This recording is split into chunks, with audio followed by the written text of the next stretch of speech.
जय हिंद दोस्तों, बहुत बहुत स्वागत है हमारे YouTube चैनल में। आज मैं बहुत ही खुश हूँ, बहुत ही एक्साइटेड हूँ क्योंकि इस तरह का एक लिफाफा हमें जर्मन वीज़ा एप्लीकेशन सेंटर से आया था, जो आपको पता होगा VFS के थ्रू आता है। जब हमने इसको खोल करके देखा तो बहुत ही खुशी हुई क्योंकि जर्मनी ने हमें टूरिस्ट वीज़ा दे दिया था। हालांकि शुरू में हमें कोई वीज़ा यहाँ पे नहीं दिखा था क्योंकि हमारे पुराने ही सारे के सारे वीज़े आ रहे थे, लेकिन लास्ट में जाकर के जब मैंने देखा तो एक पेज खाली आ गया था, तो टेंशन हो गई थी। लेकिन उसके अगला पेज जब देखा तो ये देखिए, शेंगन वीज़ा हमें आ गया था, तो बहुत ही खुशी हुई। लेकिन इस वीडियो के अंदर हम आपको बताने वाले हैं कि जो शेंगन वीज़ा होता है ये आप कैसे अप्लाई कर सकते हैं, क्या इसका टाइम लगता है, कितना आपका खर्चा लगता है और क्या आपके डॉक्यूमेंट लगते हैं। इस वीडियो के अंदर स्पेशली मैं आपको बताने वाला हूँ जर्मनी का ट्रैवल वीज़ा हमने लगाया था, और उसके साथ में ही शुरू से लेकर लास्ट तक मैं आपको बताने वाला हूँ कि क्या प्रोसेस रहने वाला है।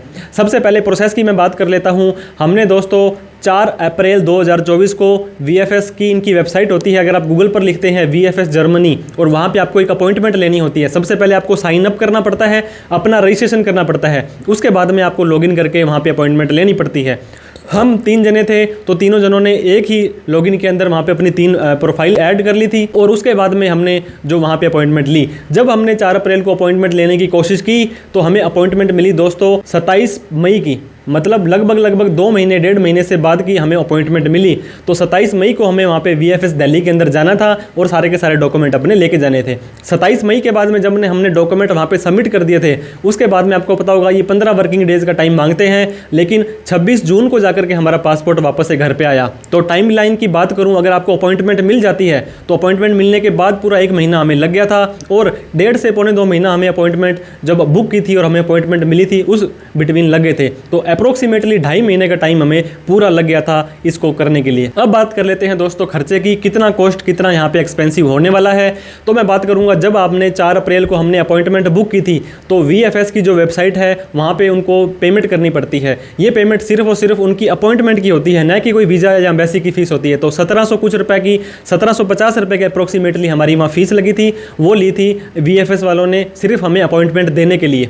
इसके बाद में क्या हुआ दोस्तों, आपको कुछ डॉक्यूमेंट तैयार करने पड़ते हैं, डॉक्यूमेंट की लिस्ट अभी मैं डिस्कस करने वाला हूं। और उसके बाद में ही नेक्स्ट स्टेप में हमें क्या था, एम्बेसी में जिस दिन अपॉइंटमेंट वाले दिन हम गए थे वहां पे जब भी डॉक्यूमेंट आप अपने दे देंगे तो वहां पर अभी आपसे फीस ली जाती है। वो फीस होती है एम्बेसी की फीस। एम्बेसी की फीस थी 7200 रुपये, 7200 रुपये, 7200 रुपीज़। 7200 रुपये वो, 1700 रुपये वो, और कुछ इसके बाद में डॉक्यूमेंटेशन की फीस वगैरह आपकी लगती है। तो इस तरह से ये जो टाइम लिमिट था 2 से 2.5 महीने लगते हैं, और जो एम्बेसी और गवर्नमेंट और VFS की फीस है ये आपके 10,000 से कम ही लगने वाली है। अब इस वीडियो का इंपॉर्टेंट पार्ट है डॉक्यूमेंटेशन। डॉक्यूमेंट की बात कर लेते हैं दोस्तों। सबसे पहले मैंने आपको बताया था जब आपने अपॉइंटमेंट ली थी तो एक अपॉइंटमेंट लेटर आपको मिलेगा, वो सबसे पहले आपको साथ में रखना है, क्योंकि जब वो अपॉइंटमेंट लेटर आप VFS के वहां पे बाहर दिखाएंगे, उनकी एंट्री पर दिखाएंगे, तभी आपको अंदर जाने के लिए दिया जाएगा। इसके बाद में दोस्तों VIDEX करके एक फॉर्म होता है, ये आपको VFS की वेबसाइट पर मिल जाएगा। इसको आपको भरना होता है, इसको आपको ऑनलाइन ही भरना होता है। आप इसके अंदर आपके पासपोर्ट की डिटेल, कब जा रहे हो, कहाँ जा रहे हो, कहाँ रुकोगे, ये सारी चीजें भरकर जैसे आप इसको सबमिट कर देंगे तो एक PDF जनरेट होगी 3-4 पेजेस की, उसको भी आपको डाउनलोड करके प्रिंट निकाल लेना है। इसके बाद में एक डिक्लेरेशन आपसे यहाँ पे ली जाती है, हालांकि आपको साथ में लेके जाने की जरूरत नहीं है, वहीं पर VFS सेंटर पर ही आपसे डिक्लेरेशन भी साइन करवा ली जाएगी कि हमारे सारे के सारे डॉक्यूमेंट हैं ट्रू एंड फेयर हैं। अब बात कर लेते हैं दोस्तों मेडिकल इंश्योरेंस की। आपको पता होगा बहुत सारे कंट्रीज है मेडिकल इंश्योरेंस की रिक्वायरमेंट रखती हैं, लेकिन ऑस्ट्रेलिया, कनाडा, न्यूजीलैंड वगैरह में रिक्वायरमेंट नहीं होती है। हम बात कर रहे थे जर्मनी की, शेंगन वीज़ा की, कि शेंगन की किसी भी कंट्री में अगर आप जाएंगे तो वहाँ पे आपको आपका ट्रैवल इंश्योरेंस करवाना पड़ता है। तो ट्रैवल इंश्योरेंस आप गूगल पर जाएंगे और वहाँ पर जाने के बाद में बहुत सारी कंपनीज होंगी जो आपको सस्ता पड़ रहा हो, वहाँ पे आप करवा लेंगे। हमने 1 महीने का करवाया था, हमने 1 अगस्त से 30 अगस्त का करवाया था, और हमारी जो आइटनरी थी वो 1 अगस्त से 8 अगस्त की थी, वो भी आपको मैं आगे डिस्कस करने वाला हूँ। अब बात कर लेते हैं पासपोर्ट की। ओरिजिनल पासपोर्ट आपको वहाँ पर जमा करवाना पड़ेगा। क्यों करवाना पड़ेगा? क्योंकि आपको पता होगा स्टिकर वीज़ा जब भी आता है तो आपको पासपोर्ट के ऊपर ऐसे प्रिंट करके यहाँ पे दिया जाता है, तो जब तक आप अपना ओरिजिनल पासपोर्ट नहीं देंगे तो आपका स्टिकर वीज़ा नहीं आएगा। इसके बाद में पासपोर्ट की फोटोकॉपी आपको देनी है। इसके साथ में मैं आपको ये भी रिकमेंड करता हूं कि पासपोर्ट के अंदर पहले कोई आपका वीज़ा लगा हुआ था तो उसकी भी फोटोकॉपी आप साथ में ले लें, ताकि ट्रैवल हिस्ट्री के मामले में आपकी थोड़ी सी प्रोफाइल अच्छी हो जाए। हालांकि ट्रैवल हिस्ट्री मैटर नहीं करती, हमने 3 जनों ने वीज़ा लगाया था तो 2 जनों की ट्रैवल हिस्ट्री नहीं थी, उन दोनों का वीज़ा भी हमारे साथ में आ गया था। अब बात कर लेते हैं कवर लेटर, जो बहुत ही इंपॉर्टेंट होता है। ये बताता है कि मैं कौन हूँ, क्या हूँ, कहाँ रहता हूँ, क्या करता हूँ, क्योंकि आप वहाँ पर जाकर के एम्बेसी में ऑफिसर के सामने बात नहीं कर सकते हैं। कवर लेटर आपका वहाँ पे जाके बात करेगा, इतने अच्छे ढंग से प्रेजेंट होना चाहिए, बनना चाहिए कि उसको लगे ये वास्तव में जेन्युइन ट्रैवलर्स है। तो इसके अंदर काफ़ी सारी चीज़ें बनाने को लिखने को होती हैं। आपको कोई भी कवर लेटर का फॉर्मेट चाहिए हो तो हमसे मांग लीजिएगा, हम आपकी हेल्प करने की खुशी होगी हमें। इसके बाद में आइटनरी क्या होता है दोस्तों, आपका डे टू डे प्लान होता है कि आप इस तारीख को इस एयरपोर्ट से यहाँ पे जाएंगे, यहाँ पे उतरेंगे, इस होटल में जाएंगे, इसके बाद में यहाँ घूमेंगे, वहाँ से वापस आ जाएंगे। ये आपकी डे टू डे होनी चाहिए। फॉर एग्जांपल हमने 1 अगस्त से 8 अगस्त की हमने आइटनरी बनाई थी, तो हमने एक एक दिन का उनको ब्यौरा दिया था कि इस दिन हम ये घूमेंगे, इस दिन हम ये घूमेंगे।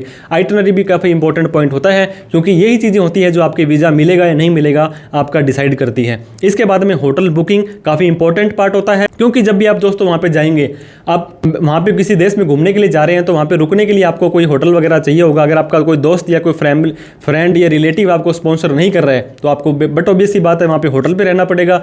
होटल आपको booking.com से आप करवा सकते हैं। होटल बुक कैसे करवाना है, होटल कैंसिल कैसे करवाना है, इसके ऊपर हमने ऑलरेडी डिटेल में वीडियो बना रखी है, वो भी आप चेक कर सकते हैं। फिर भी कोई डाउट हो तो आप होटल के रिगार्डिंग हमें बात कर सकते हैं। अब बात कर लेते हैं फ्लाइट की। दोस्तों फ्लाइट होता है कि आप इस तारीख को इस जहाज से, इस फ्लाइट नंबर से इस एयरपोर्ट से जाएंगे, इस एयरपोर्ट पे आपको उतरना है, वहाँ पे जाने के बाद में वहाँ पे लोकल कैसे घूमेंगे और वापसी में इस एयरपोर्ट से चल के इस एयरपोर्ट पे हम आ जाएंगे। ये आपको जो है फ्लाइट की बुकिंग भी देनी पड़ती है। हालांकि फ्लाइट की बुकिंग कंफर्म नहीं मांगते हैं, आप डमी फ्लाइट टिकट भी करवा सकते हैं, इसका कोई ज़्यादा चार्ज भी नहीं लगता है। हमने तो फ्री में ही हमारी डमी की टिकट करवा ली थी। आपको भी कोई डाउट हो तो आप हमसे कॉन्टैक्ट कर सकते हैं।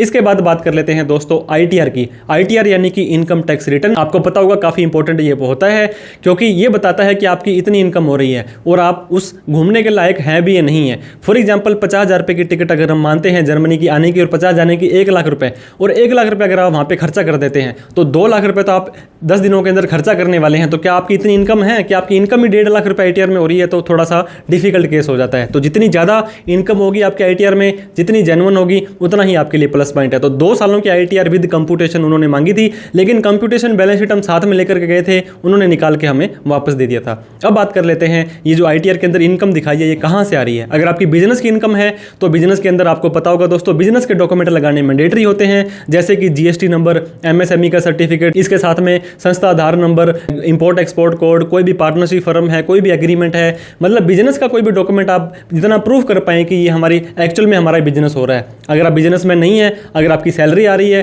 तो आपको सैलरी स्लिप लगानी पड़ेगी लास्ट 6 मंथ की। वहाँ पे आपको आपके एम्प्लॉयर से NOC लेनी पड़ेगी, वो आपको लिख करके देंगे ये व्यक्ति हमारे पास इतने टाइम से काम कर रहा है और ये इस तारीख से लेकर इस तारीख तक घूमने के लिए जाना चाहता है, तो हमें कोई भी ऑब्जेक्शन नहीं है। तो ये भी आपको लगाना जरूरी है। अब बात कर लेते हैं बैंक स्टेटमेंट की, एक और इंपॉर्टेंट डॉक्यूमेंट। अगर आप एक बिजनेसमैन हैं तो सेविंग बैंक अकाउंट के साथ साथ में करंट बैंक अकाउंट भी आपको जरूर लगाना है, और ये लास्ट 6 मंथ का होना चाहिए। हालांकि 3 मंथ की बैंक स्टेटमेंट भी वहां पे एक्सेप्ट कर ली जाती है। करंट अकाउंट में कितना बैलेंस होना चाहिए कोई फिक्स नहीं है, कम ज़्यादा भी हो सकता है, क्योंकि ये आपकी ट्रांजैक्शंस को शो करवाता है। और सेविंग अकाउंट के अंदर आपकी पुरानी खुद की पैसे की सेविंग होनी चाहिए। ऐसा नहीं है कि आपने वीज़ा लगाने से 4 दिन पहले 5 लाख 10 लाख का किसी से चेक लिया और वो लगा दिया, तो यहाँ पे आपको दिक्कत आ सकती है। सेविंग का मतलब है पुराना पैसा आपका खाते में होना चाहिए, धीरे धीरे इंक्रीज होना चाहिए। इसकी भी एक टेक्निक होती है कैसे इसको आपको मेंटेन करना है। इसके रिगार्डिंग भी कोई आपका डाउट हो तो आप हमसे बेझिझक कॉन्टैक्ट कर सकते हैं।